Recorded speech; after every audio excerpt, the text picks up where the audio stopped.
कृष्ण भक्ताय तद्भक्ताय नमो नमः। ओम नमो भगवते वासुदेवाय। ओम नमो भगवते वासुदेवाय। ओम नमो भगवते वासुदेवाय।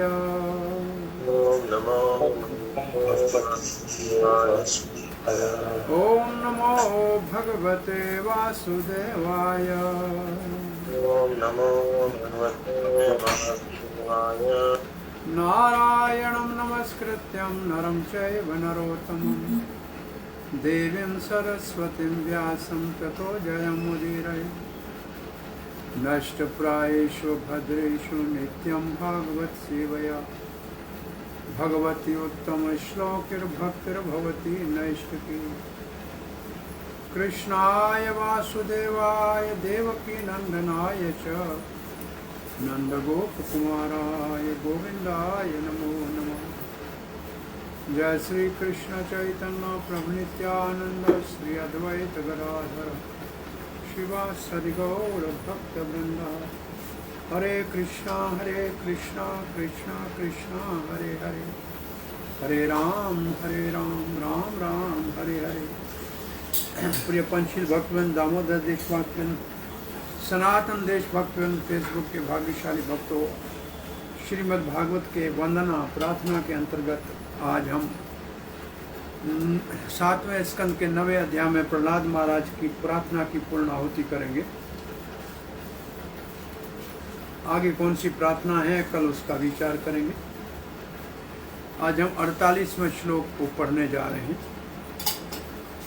त्वं वायु अग्निः अवनी व्यद अम्बुमात्राः प्राणेन्द्रियाणि हृदयं चिद अनुग्रहश्च सर्वं त्वमेव सगुणो विगुणश्च भूमन् न अन्यत्वदस्त्यपि मनोवचसा निरुक्तम्।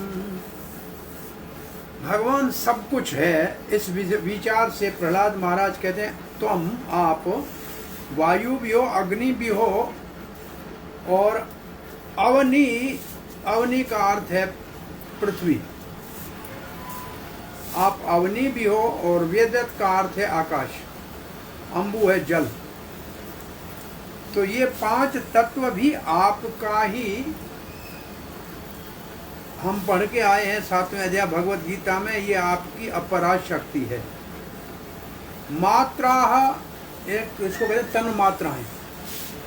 ये 5 तन मात्राएं रूप रस गंध स्पर्श, रूप रस गंध और शब्द। तो ये जो 5 भूत है ना, इनकी उत्पत्ति 5 तन मात्राओं से होती है। रूप से अग्नि की होती है, शब्द से वायु की होती है क्या, और गंध से पृथ्वी की होती है, शब्द से आकाश की होती है, और जल में शब्द है। ये 5 जो उत्पत्ति है ये सूक्ष्म है, 5 तन मात्राएं, और 5 भूत उसका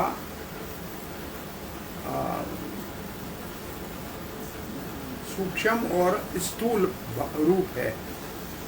तो मात्रा का मतलब 5 तन मात्राएं जो इंद्रियों के विषय भी हैं और इन 5 तत्वों के उत्पत्ति का कारण भी है। अब कहते हैं इसके अतिरिक्त प्राण इंद्रिय, ये 5 प्राण, 5 मूल प्राण, प्राण अपान समान उदान व्यान, और 5 उप प्राण देवदत्त धनंजय किरकर आदि। हृदय का मतलब मन है, चित्त हृदय मन, और चित्त का मतलब चेतना। अनुग्रहश्च भगवान, ये अनुग्रह च, इसका अर्थ है कि इन सारे इंद्रियों के देवता और च के अंतर्गत आ गया अहंकार। जैसे हमारे हर इंद्री के ऊपर एक अधिपति देवता होता है। सूर्य देवता आंख के ऊपर होता है, अश्विनी कुमार कान के ऊपर होता है, अग्नि जीभा में होती है, मुख में होती है। तो इस प्रकार से सारे हाथ में इंद्र होता है, पाँव में विष्णु का आवाहन है, जो अधिपत्य है। तो ये सारे इनके ऊपर जो देवता है, सर्वम त्वम एव, ये सब कुछ आप ही हैं भगवान। सगुण, सारे गुणों के सहित, और विगुण, कोई भौतिक गुण नहीं हो। च भूमन, हे महान, भूमन कहते हैं महान को।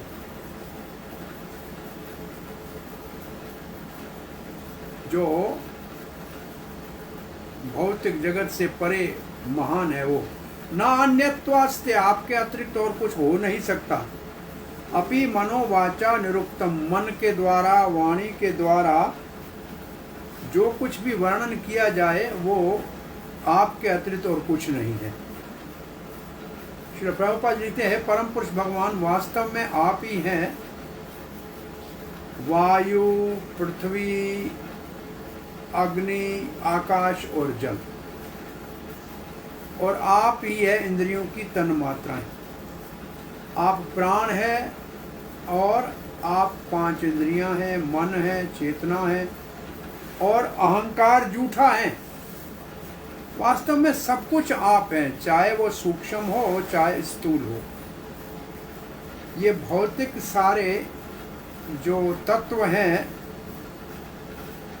जिनका वर्णन हम वचन से करते हैं या मन से चिंतन करते हैं, वो आपके अतिरिक्त और कुछ भी नहीं है।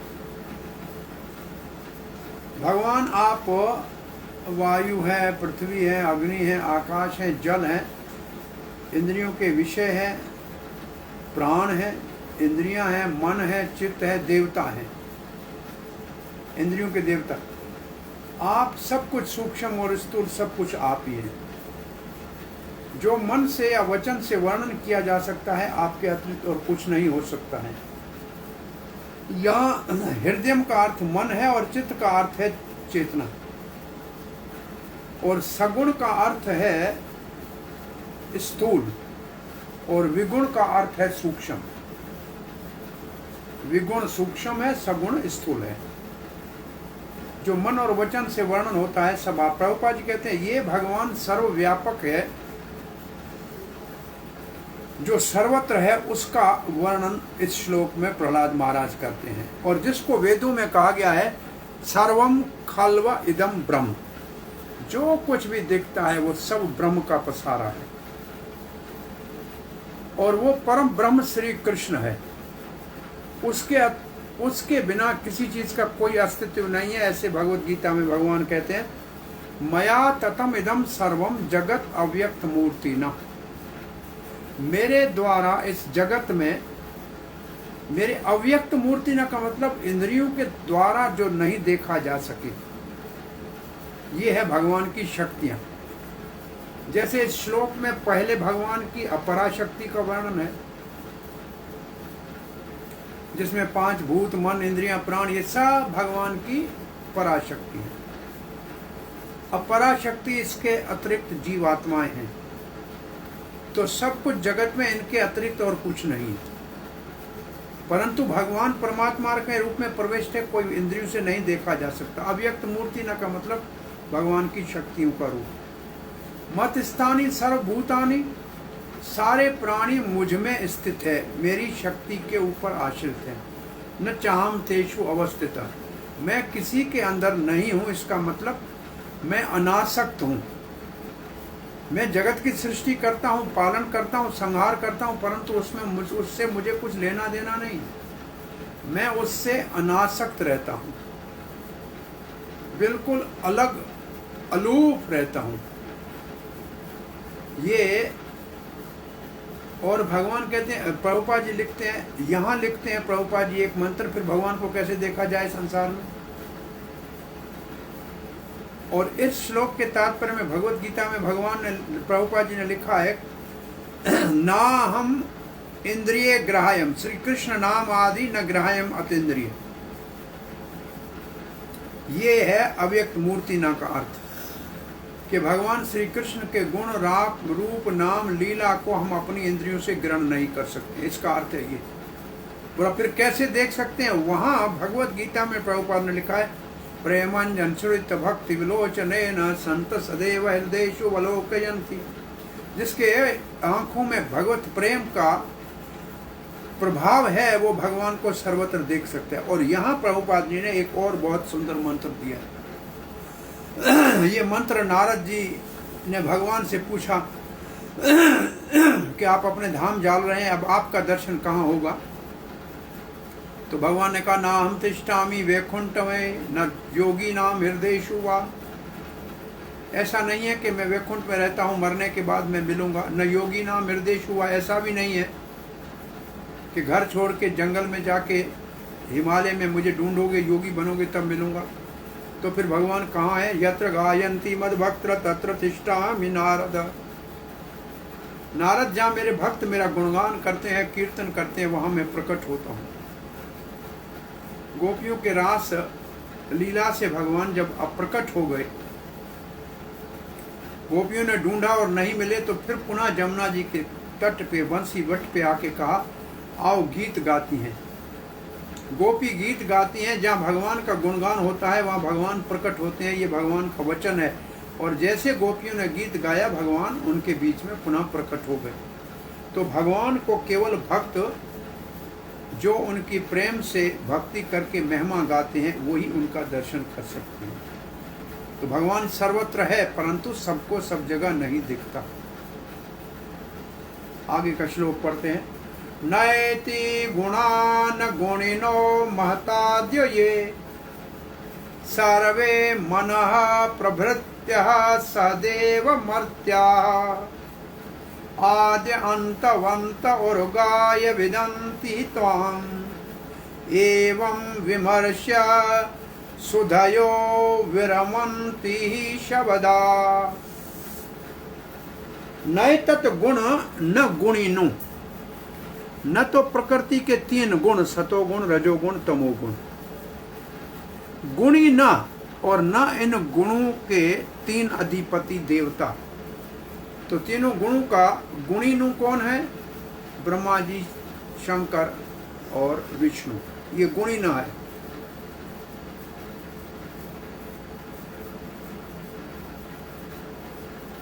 श्री प्रभुपाद जी ने 2 का ही नाम लिखा है, तीसरा विष्णु का नाम नहीं शब्द अर्थ में लिखा है। और महद आद्यो महद तत्व, महद तत्व और ये 5 भूत इंद्रियां, ये सब कुछ उससे उत्पन्न होती है। वो ये सर्वे मनः प्रभृत्यः, ये सभी जो है मन से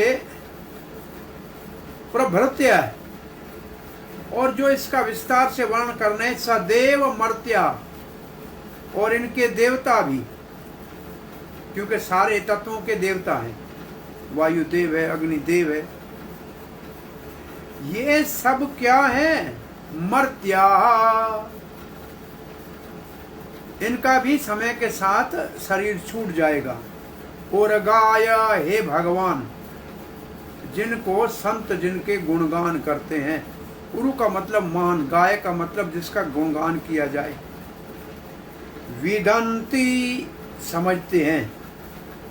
त्वाम, आपको। विमर्श्य, शुद्ध्य, जब बुद्धिमान कोई होगा। और ऐसे शब्दान, जब वेदों का पाठ करना छोड़ देगा, क्योंकि उनसे समझ में नहीं आएगा, तब आपको समझा जा सकता है। प्रभुपाद लिखते हैं, न तो 3 गुण, न तीनों गुणों के देव, और न 5 भूत, न मन और न ही इन सब के देवता, और न ही मानव भगवान आपको समझ सकते हैं। क्योंकि ये सब जन्म मृत्यु के चक्कर में सदा भटकते रहते हैं। जिसका मृत्यु होगा, जिसका प्रलय होगा, वो आपको समझ नहीं पाएगा। इसलिए जो बुद्धिमान है, जो अध्यात्म दृष्टि से उन्नत है, वो भक्ति का सहारा लेते हैं। और वेदों के अंदर कर्म कांड और ज्ञान कांड के विस्तार के वर्णन में अपने आप को उलझाते नहीं हैं, परंतु वो आपकी प्रैक्टिकल भक्ति करते हैं। इसका मतलब कार्य में लगते हैं आपकी सेवा की। इन सब का आद्य अंत है, तो ये क्या आपको जान सकते हैं जो आप इनसे परे हैं। इसलिए बुद्धिमान इन सब को छोड़ देते हैं और आपकी भक्ति में लगते हैं। जो ज्ञान भक्ति से उत्पन्न होगा,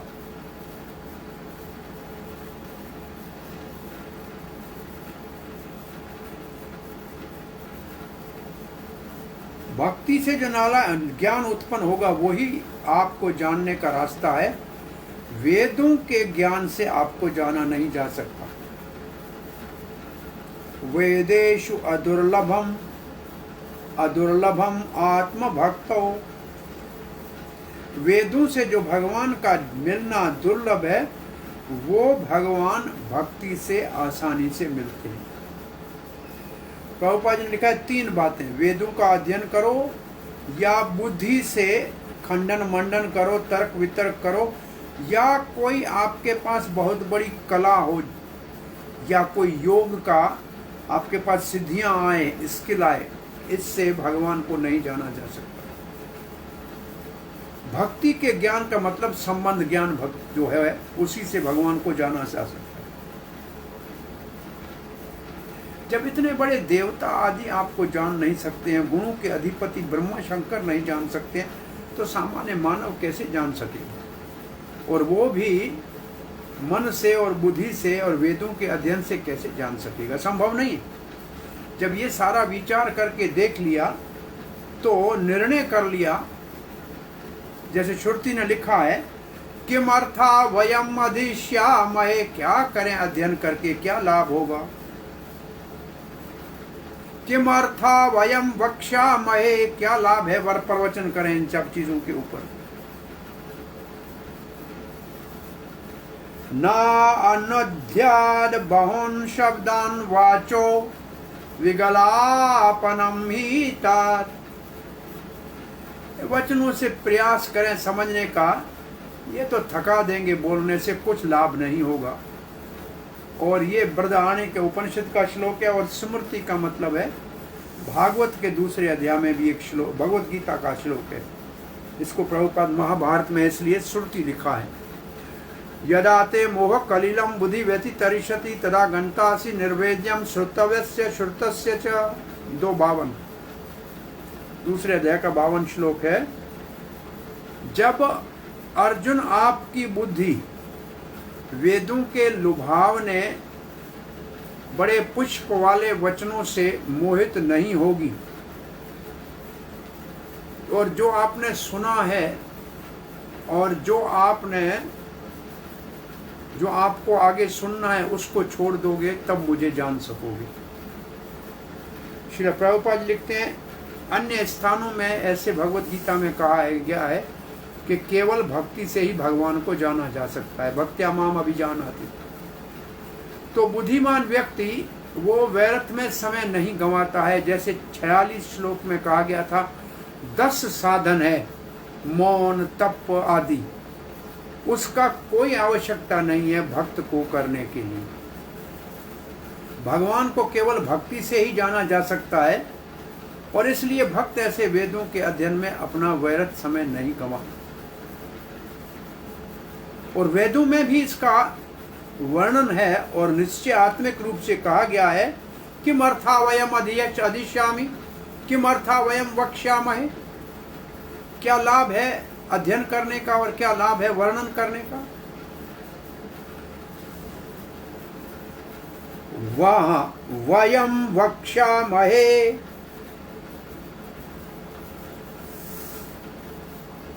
कोई अधिक अध्ययन करने की और वर्णन करने की आवश्यकता नहीं है। ये तर्क वितर्क और खंडन मंडन का कोई लाभ नहीं है। इसलिए भगवत गीता में कहा है, यदा ते मोह कलिलम बुद्धिर्व्यतितरिष्यति तदा घंटासि निर्वेद्यम श्रुतव्यस्य श्रुतस्य च। वही श्लोक है। और इस श्लोक के बाद अर्जुन इस श्लोक के बाद पूछता है कि आप तो कहते हैं वेदों की भी जरूरत नहीं है, तो फिर स्थित प्रज्ञ किसको कहते हैं, ऐसी किसकी बुद्धि है? तो ये वर्णन वहां आता है। और अन्य स्थानों में प्रभुपाद जी लिखते हैं, लिखा है आराधितो यदि हरि तपसा ततः किम नारद। पंचरात में लिखा है कि भगवान की अगर आराधना करें तो फिर तपस्या की क्या जरूरत है? तो भगवान की सेवा में लगने वाले को, भक्ति करने वाले को तपस्या की कोई जरूरत नहीं है। अगर तपस्या करके और फिर भी भगवान की प्राप्ति नहीं हो तो ऐसे अध्यास का लाभ ही क्या है? तो तात्पर्य प्रहलाद महाराज कहते हैं कि सारांश सब इस श्लोक में आ रहा है सारी प्रार्थना का। केवल एकमात्र भगवान से प्रेम और प्रेममयी सेवा करेंगे तो ही भगवान को प्रसन्न कर पाएंगे। 50वां श्लोक पढ़ रहे हैं। तत्ते अर्हत्तम नमस्तुति क्रम पूजा कर्म स्मृति चरणयो शरणम कथायाम संसेवया त्वयि विनेति षडंगया किम भक्तिम जनः परमहंस गतो लभेत। यहाँ 6 अंग की भक्ति है। तत्ते इसलिए आपके लिए अहरतम, अहरतम का मतलब जो भगवान पूजनीय है। अहरन कहते हैं पूजन को। अहरतम का मतलब जो पूजनीय भगवान है। नमः उसको नमस्कार करना, आदर देना। एक स्तुति कर्म पूजा और उसकी स्तुति करना और पूजा करना। कर्म और उसके लिए कार्य करना। स्मृति उनका स्मरण करना। चरणयों और उनके चरण कमलों का।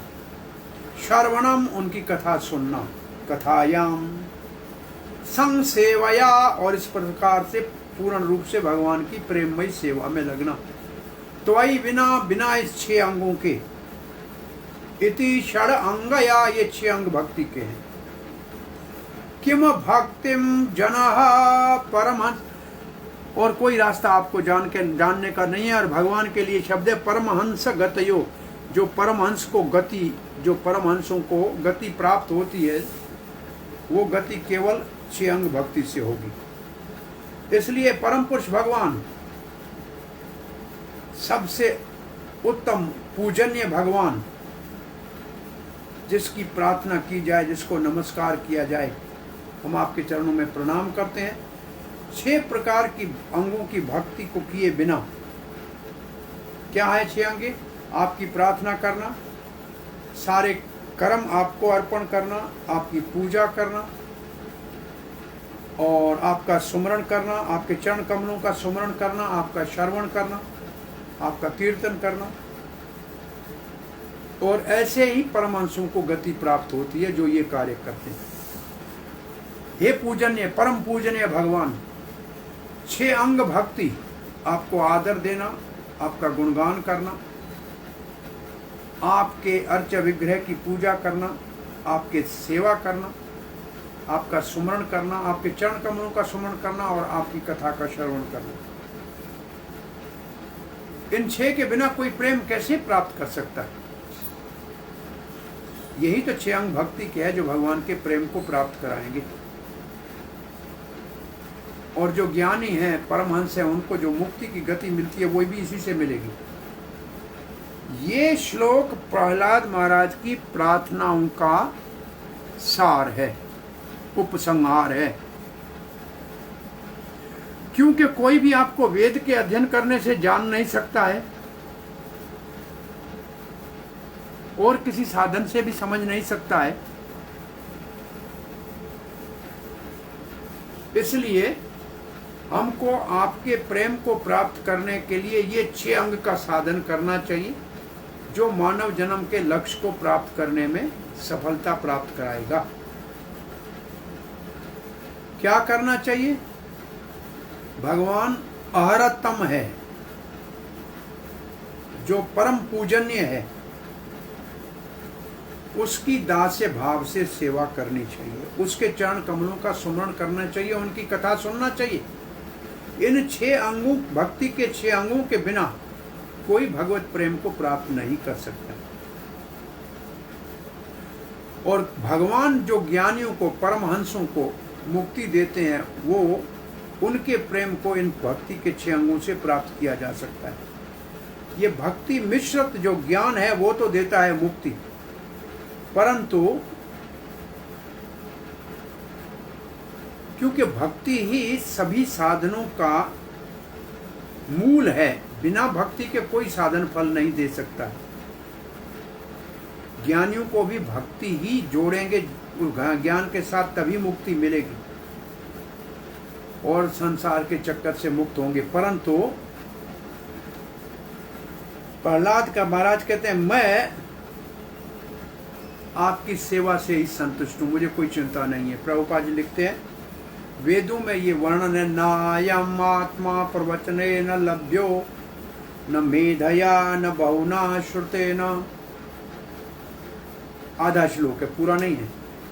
न अयम आत्मा प्रवचने न, इस भगवान को केवल प्रवचन करने से पाया नहीं जाएगा, मतलब भाई वो मिलेगा नहीं।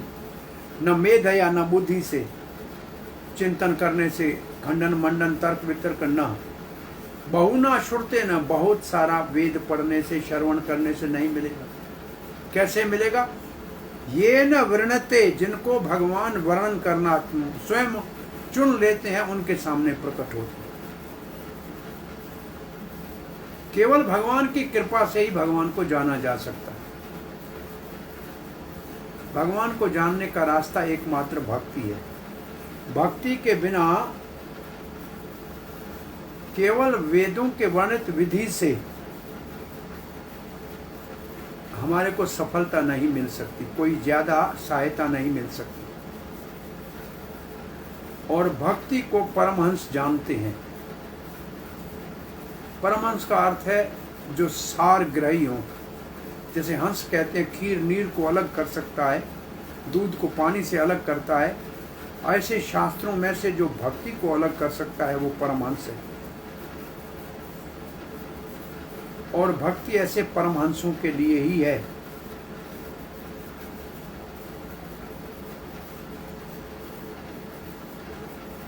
और ये स्थिति और किसी वेद के साधन से नहीं, केवल एकमात्र भक्ति से प्राप्त होती है। जब हम ज्ञान योग, कर्म योग, ध्यान योग की बात करते हैं तो प्रभुपाद जी कहते हैं इसमें जो शब्द योग है ना, उसका अर्थ है भक्ति। योग शब्द का अर्थ केवल एकमात्र भक्ति है। उसको भक्ति योग कहते हैं या बुद्धि योग कहते हैं। वो कोई ज्ञान से करता है तो ज्ञान योग कहते हैं, और जो भक्ति के स्तर पे आएगा वही भगवत धाम जा सकेगा।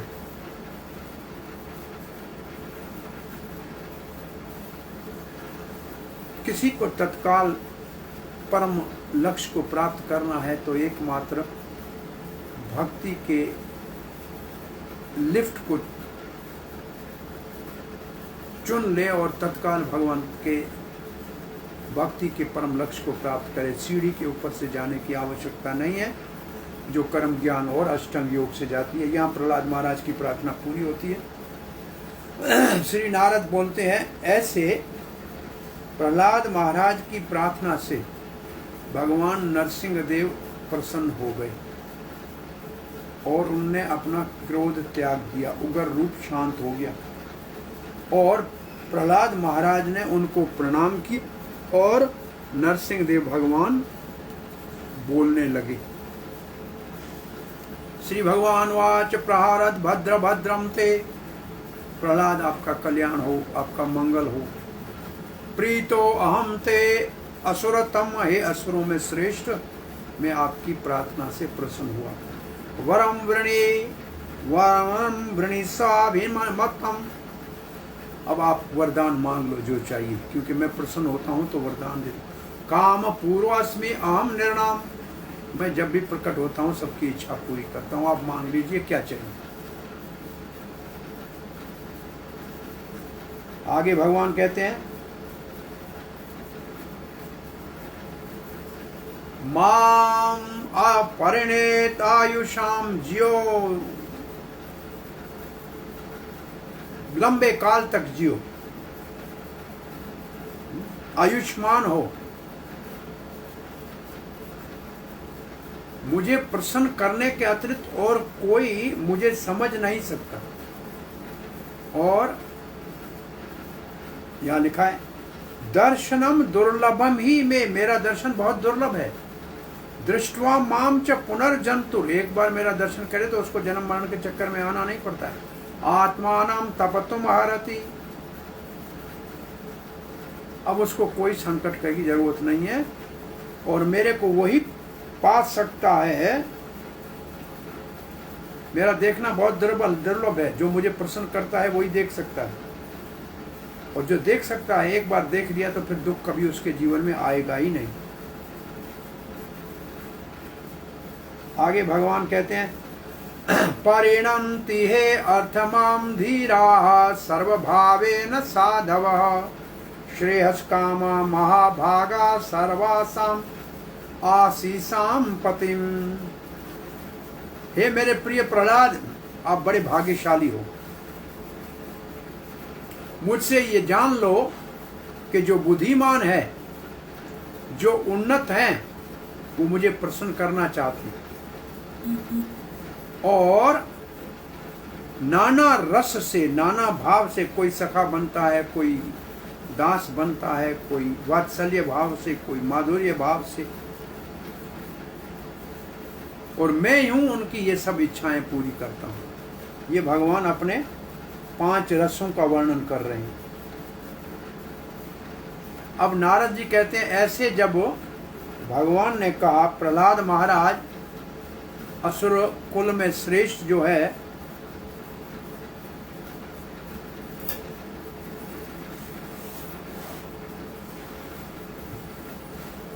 जो भौतिक सुख चाह रहे थे परंतु फिर भी भगवान के इस दर्शन से प्रभावित हो गए और भगवान उनको आशीर्वाद देना चाह रहे थे, सुख देना चाह रहे थे, परंतु कृष्ण की अहितु की भक्ति के कारण, कृष्ण भावना के कारण वो कोई भी आशीर्वाद इंद्रिय तृप्ति का लेने के लिए तैयार नहीं था।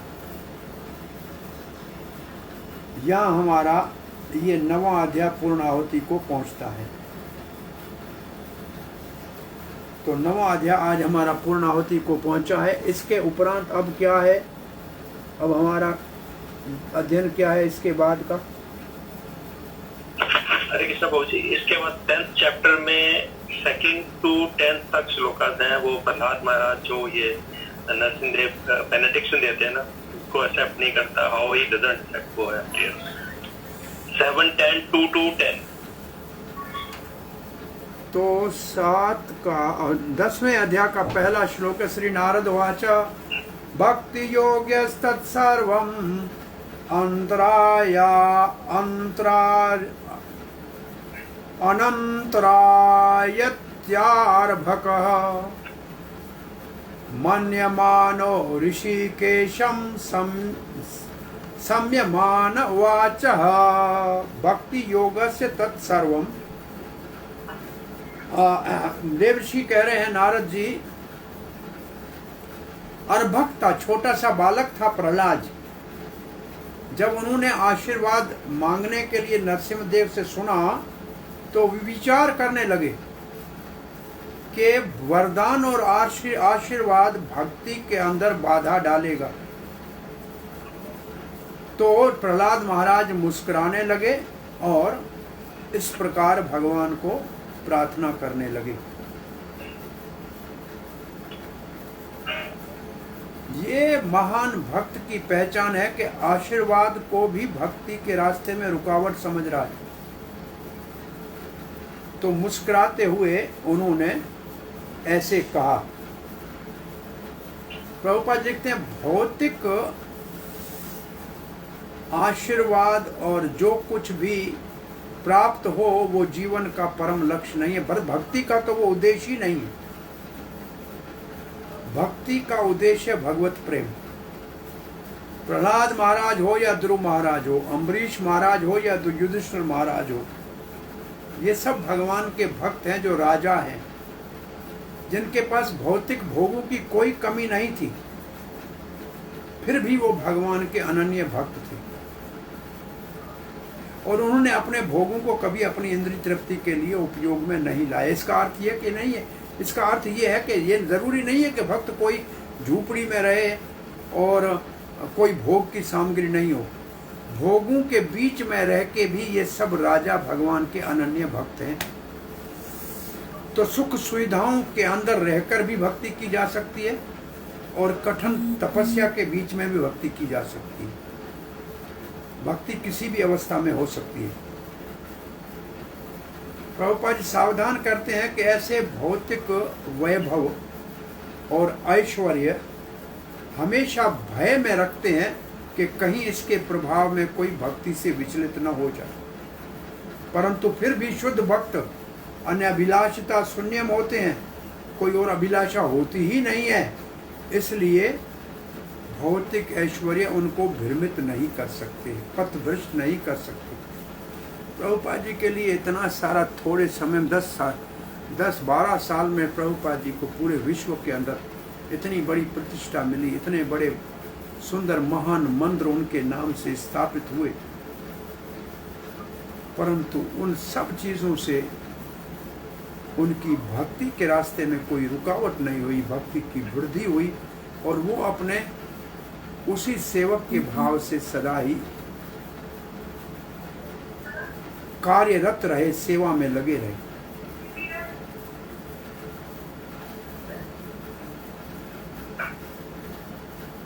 और इसके विपरीत वो भक्त ये सब चीजें भगवान की सेवा में लगाता है। जो धन ऐश्वर्य भक्ति से भुलाए वो माया का दिया हुआ है, और जो धन वैश्वर्य भगवान की सेवा में लगाए वो भगवान की कृपा से आया है। तो इससे एक बहुत प्रभुपाद जी का यहाँ अद्भुत ये एक निष्कर्ष निकल रहा है कि 2 प्रकार का धन आता है। एक धन माया देती है, वो भक्ति से विचलित करता है, और एक धन भगवान की कृपा से आता है, लक्ष्मी की, जिससे हम भगवान की सेवा अच्छी तरह से कर सकते हैं।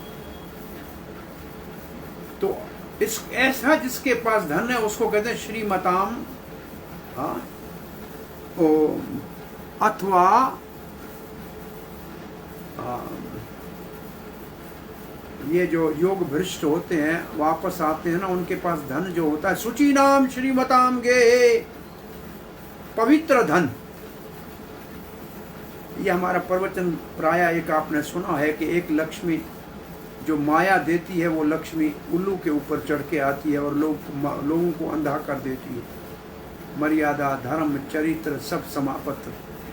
और दूसरी लक्ष्मी भक्ति की गरुड़ के ऊपर जब आती है, उसका वाहन गरुड़ होता है, तब वो भगवान की सेवा में लगाती है। तो धन खराब नहीं है, जो सुची नाम श्रीमतान पवित्र धन है वो हमारे लिए अति आवश्यक है भगवान की सेवा में लगाने के लिए, परंतु माया वाला धन हमको भक्ति से पथभ्रष्ट कर देता है। अब प्रहलाद महाराज क्या कह रहे हैं, एक श्लोक आज पढ़ लेते हैं। श्री प्रहलाद वाच ममां प्रलोभ्य उत्पत्त्या सक्तं कामेषु तैर्वरैः यत संगभीतो निर्विण्णो मुमुक्षो त्वाम उपाश्रितः न माम मुझको मत प्रलोभन मत दीजिए। भगवान मुझे प्रलोभन मत दीजिए। भगवान को कह रहे हैं मुझे प्रलोभन मत दीजिए। उत्पत्ति, मेरी उत्पत्ति, मेरा जन्म जो है ना असुर कुल में हुआ है, वो तो केवल वैभव ऐश्वर्य चाहते हैं जिसके द्वारा दूसरों को कष्ट देते हैं। सक्तम, पहले से मैं आसक्त हूं। ये हमारा जन्म असुर आसक्ति का, असुर का काम क्या है? असुर का गुण जो लिखा है भगवत गीता में, इति में अस्त्यम धनम, इतना मेरे पास है और इतना मुझे और प्राप्त करना है, ये मेरे शत्रु है, इसको मारूंगा और ये मेरे से आगे कैसे बढ़ सकता है, ये उसका विचार होता है। तो प्रहलाद महाराज अपनी निम्रता से अपनी स्थिति को बताते हुए कहते हैं, मुझे प्रलोभन मत दीजिए। उत्पत्त्य शक्त्य कामेषु, ये कामनाओं में तो पहले से ही भौतिक भोग में हम आसक्त हैं। कामेषु, असुर कुल में मेरा जन्म है। तैर वरई, आप, ये सारे ही जो वरदान आप कह रहे हैं ना भौतिक, ये मुझे मत दीजिए। आगे कह, तत्संग भीतो निर्वणो, तत्संग भीतो, मैं इन भौतिक वैभव के संग से भयभीत हूं। निर्वण का मतलब है इससे मैं पूर्ण रूप से विरक्त हूं, इससे पूर्ण रूप से इसका त्याग कर चुका हूं।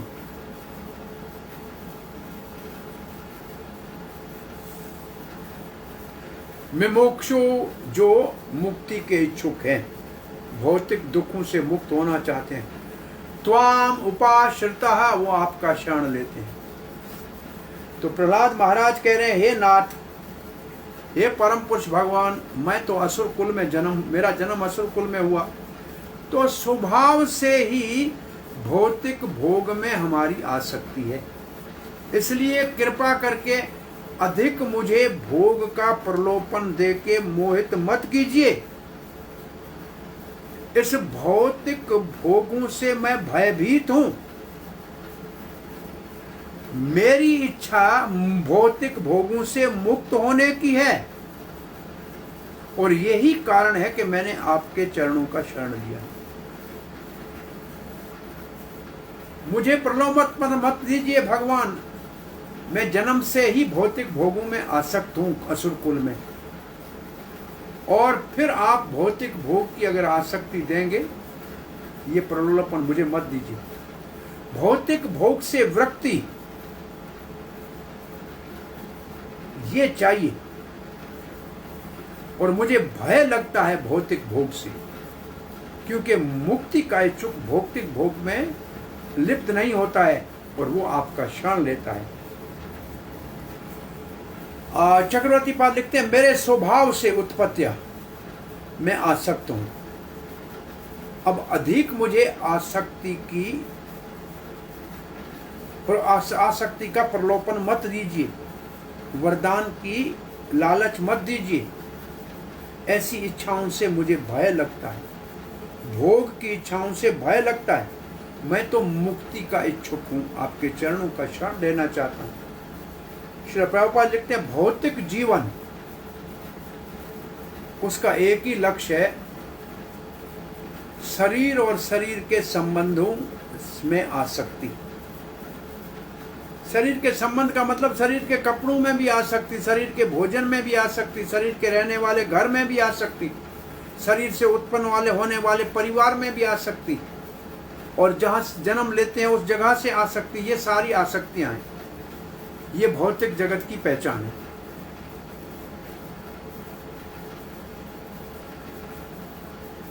और आसक्ति का कारण भौतिक भोग की इच्छाएं हैं,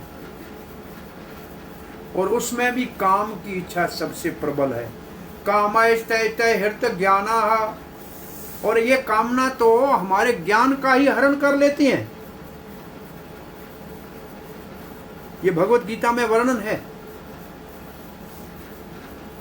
और ऐसे लोग जिनकी कामना उनकी बुद्धि को हरण कर लेती है, वो देवताओं की उपासना में जाके भौतिक भोग ही मांगते हैं, और इस धरती के ऊपर सुखी होना चाहते हैं, नहीं तो स्वर्ग में जाते हैं। प्रभुपाद जी कहते हैं वो दुर्गा की या शंकर की पूजा करते हैं, और ये शंकर और दुर्गा ये दिव्य,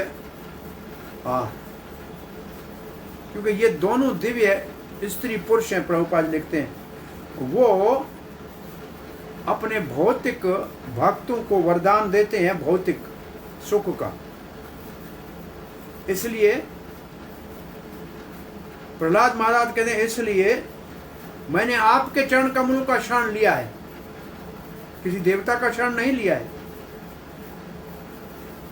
और इसका अर्थ ये है, हमको समझना चाहिए, जो भौतिक बंधन से मुक्त होना चाहता है जो भौतिक त्रिताप आदि भौतिक आदि दैविक आध्यात्मिक ताप से मुक्त होना चाहता है, जन्म मृत्यु जरा व्याधि से मुक्त होना चाहता है, उसको केवल भगवान के चरण का शरण लेना चाहिए, तभी भौतिक बंधन से मुक्त हो सकता है। परंतु नास्तिक जो भौतिक भोग में आसक्त हैं,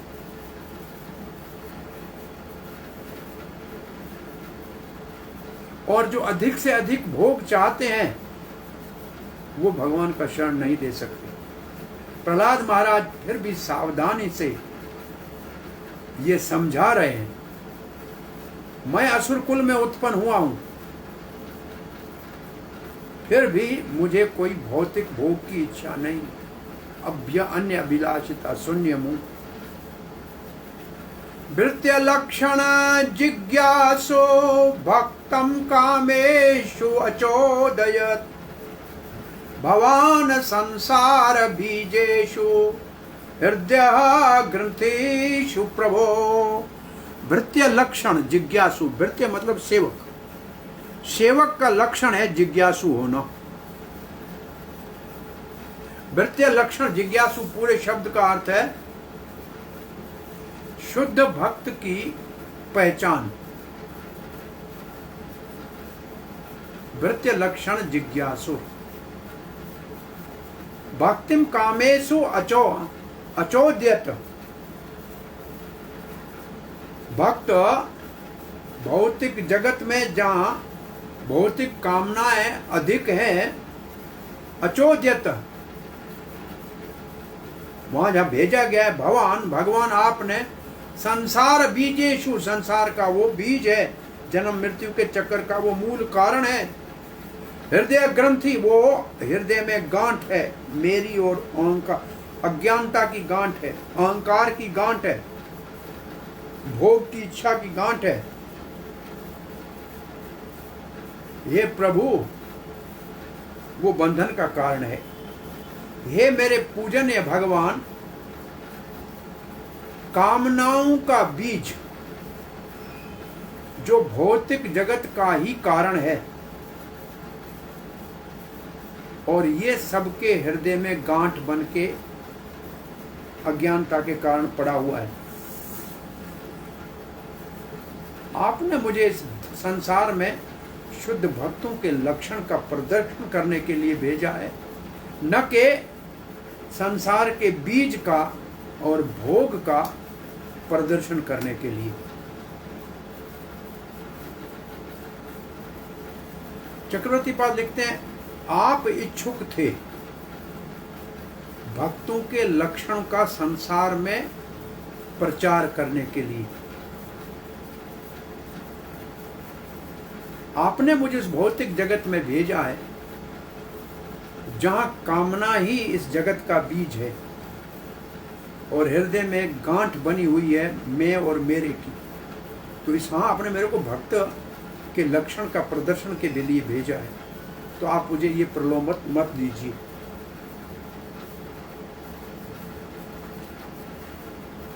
तो भगवान कहते हैं, क्या मैं अपने भक्तों को प्रलोभन देता हूं क्या?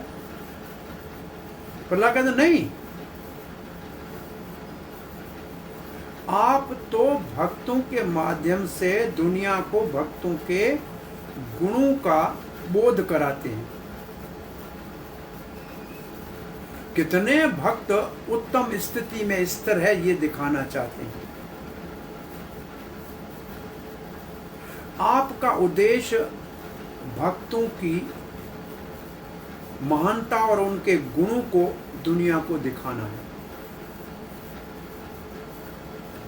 मैं आपको आशीर्वाद देता हूं, आप आशीर्वाद ले क्यों नहीं रहे? हे भगवान, हे सर्वसमर्थ भगवान, आप सर्वशक्तिमान हैं, सर्वव्यापक है।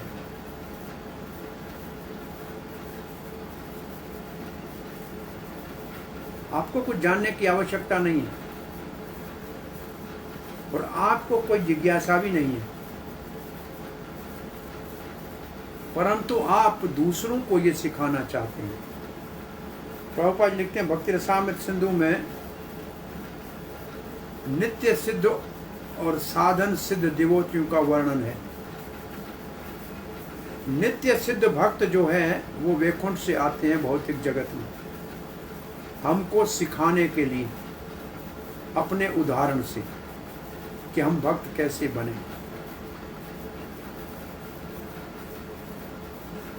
और भौतिक जगत में बद्ध जीव उनसे शिक्षा ग्रहण करें नित्य सिद्ध से, और फिर वो भी भगवत धाम जाने के इच्छुक बन जाए। नित्य सिद्ध वैकुंठ से आते हैं भगवान की आज्ञा से और उदाहरण स्थापित करते हैं शुद्ध भक्ति का, अन्य विलासिता सुंदर। नित्य सिद्ध भक्त कभी भी भौतिक भोग में आकर्षित नहीं होता, उससे भ्रमित नहीं होता और उससे मोहित नहीं होता और विचलित नहीं होता। और प्रहलाद महाराज का उसका एक अद्भुत उदाहरण है। तो श्रील प्रभुपाद के शब्दों में प्रहलाद महाराज नित्य सिद्ध हैं। ये नित्य सिद्ध है, महाभागवत हैं। वो भले हिरण्याकश्यप के असुर के नास्तिक के पुत्र के रूप में प्रकट हुए, परंतु उन्होंने कभी भौतिक भोग की अभिलाषा नहीं की। शुद्ध भक्त के लक्षणों का प्रदर्शन किया।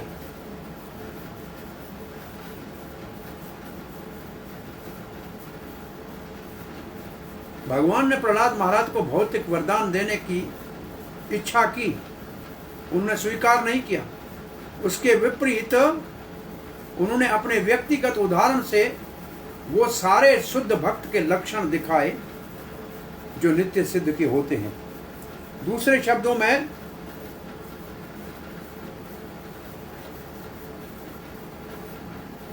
भगवान अपने शुद्ध भक्तों को भौतिक जगत में भेजने की कोई आवश्यकता नहीं है,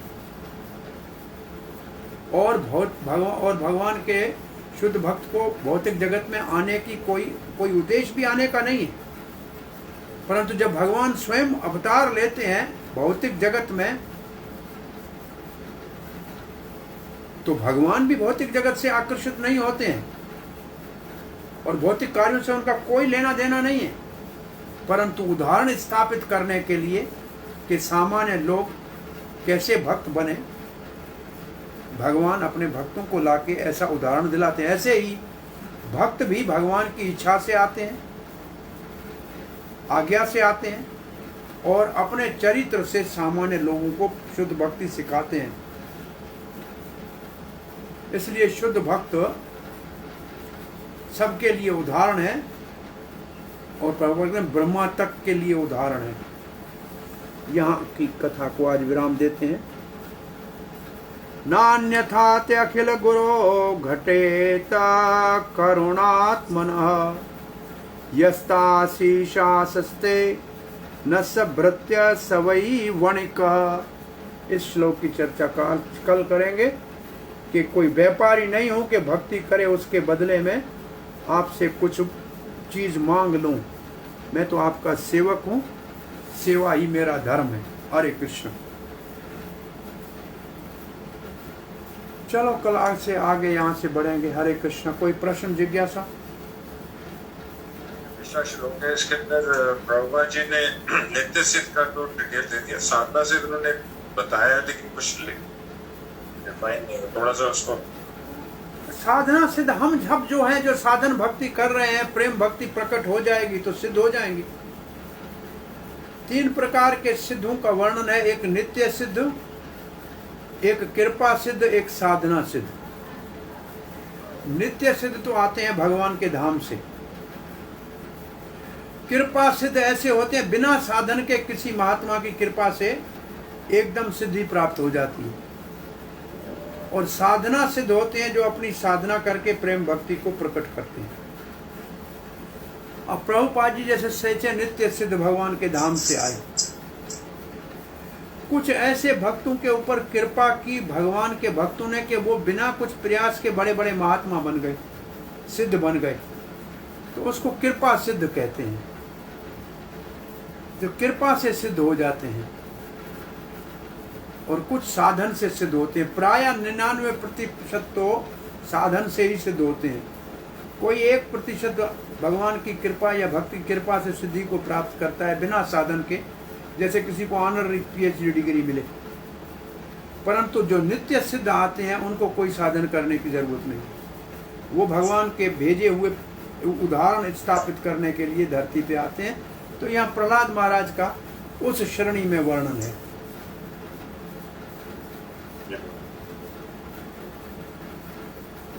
हरे कृष्ण, दंडवत प्रणाम। हरे कृष्ण। अशोक जी बोलिए। प्रभु जी, भक्ति जो है वो भगवत कृपा के बगैर, जैसे भगवान की कृपा प्रहलाद महाराज पे की, तो उनके बगैर नहीं मिलती। अगर भगवत कृपा के बगैर भक्ति नहीं मिलती तो जो सामान्य जीव है, सामान्य जीव जो अपने कर्मों के उसके बंधन में और इसमें लगा हुआ है, उसके लिए भक्ति जो है किसी भी तरह से सुलभ नहीं है। तो वो कैसे जो है उस भक्ति को, जिसके लिए हम बात कर रहे हैं कि किस तरीके से निकल सकता है, क्योंकि सब लोग अपने कर्म बंधन में लगे हुए हैं। तो सामान्य जीव के लिए भक्ति प्राप्त करना काफी मुश्किल सा काम लगता है। श्री रूप गोस्वामी लिखते हैं, जिसके कई जन्मों के अज्ञात सुकृति भक्ति जनक प्रकट हुई है, उनको भक्तों का संग मिलता है। और भक्तों के संग से अगर भक्तों के आदेश को पालन करके भगवान का नाम जपना शुरू करेंगे तो उनकी भक्ति का शुभारंभ हो जाएगा। तो भक्ति हमारी शुरू होती है भक्तों के संग से। भगवान कृपा करते हैं, भक्तों का संग देते हैं, और उसका हम लाभ लेंगे तो हमारी भक्ति अपने आप शुरू हो जाएगी। परंतु भक्तों का संग मिलता है कई जन्मों की अज्ञात सुकृति के इकट्ठे होने से।